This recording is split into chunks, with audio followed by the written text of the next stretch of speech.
Today's chapter is chapter number 5, The Ailing Planet, The Green Movement's Role, and its writer is Nanny Palkhiwale. And as the name suggests, ailing planet का क्या मतलब है? ailing होता है बीमार, planet हमारी धरती के बारे में बात की जा रही है और इस बीमार planet की स्थिति को सुधारने के लिए ग्रीन मूवमेंट का क्या रोल है, हरित क्रांति का क्या इसमें हिस्सेदारी है, वो हम इस चैप्टर में पढ़ने जा रहे हैं. One can not recall any movement in world history which has gripped the imagination of the entire human race so completely and so rapidly as the green movement, which started nearly 25 years ago. कह रहे हैं शायद हमारे इतिहास में, पूरे विश्व के इतिहास में किसी ऐसी मूवमेंट को याद नहीं किया जा सकता या किसी ऐसे आंदोलन के बारे में हम नहीं जानते जिसने पूरी मानव जाति को इतना ज़्यादा प्रभावित किया हो और इतनी तेज़ी से जितना कि इस ग्रीन मूवमेंट या हरित क्रांति ने किया. और ये हरित क्रांति या ग्रीन मूवमेंट कब स्टार्ट हुई थी? तकरीबन 25 साल पहले इसकी शुरुआत की गई थी. In 1972, the world's first nationwide Green Party was founded in New Zealand. और सबसे पहले कह रहे हैं कि 1972 में दुनिया की पहली ग्रीन पार्टी की स्थापना न्यूजीलैंड में की गई. Since then, the movement has not looked back. और तब से लेकर अब तक इस मूवमेंट ने, आंदोलन ने पीछे मुड़कर नहीं देखा है. मतलब ये आंदोलन पहले से भी ज़्यादा तेज़ी से आगे बढ़ रहा है. We have shifted one hopes irrevocably from the mechanistic view to a holistic and ecological view of the world. और ये कहा जा रहा है कि हम जो हैं एक मशीनी ढंग से सोचने की जो हमें आदत पड़ी हुई थी उस विचारधारा से आगे बढ़े हैं और किस तरह से हमने सोचना शुरू किया है, दुनिया के जो पर्यावरण है उसके बारे में सोचना शुरू किया है.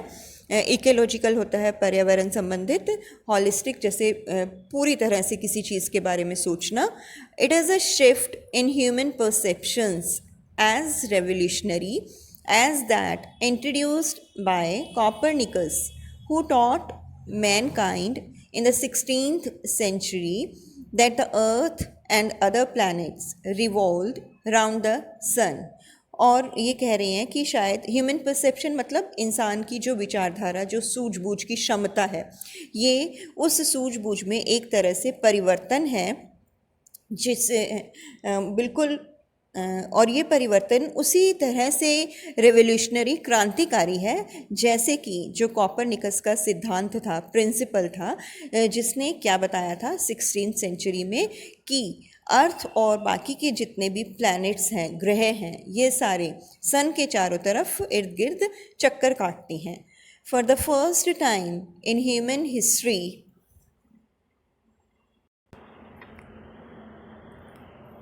For the first time in human history, there is a growing worldwide consciousness that the earth itself is a living organism. और पहली बार इंसान के इतिहास में ये भावना जो है जागृत हुई कि अर्थ जो है, अर्थ itself is a living organism, कि ये भी एक जीती जागती ऑर्गेनिज़म या वस्तु है. An enormous being of which we are parts. और ये एक इतनी बड़ी विशालकाय चीज़ है जिसके हम छोटे छोटे हिस्से हैं. It has its own metabolical needs. और कह रहे हैं कि इसकी अपनी शारीरिक आवश्यकताएं हैं. And vital processes. और बहुत सारे ज़रूरी processes, प्रक्रियाएं हैं which need to be respected and preserved. जिनकी हमें इज़्ज़त करनी चाहिए और जिन्हें हमें संभाल कर भी रखना चाहिए, सुरक्षित रखना चाहिए. The earth's vital signs reveal a patient in declining health.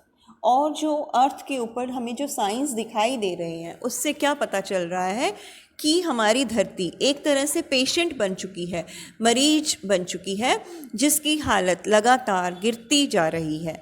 We have begun to realise our ethical obligations to be good steward of the planet. और हमने अपने जो एक अच्छे संरक्षक के रूप में अपनी जिम्मेवारी को समझना शुरू कर दिया है।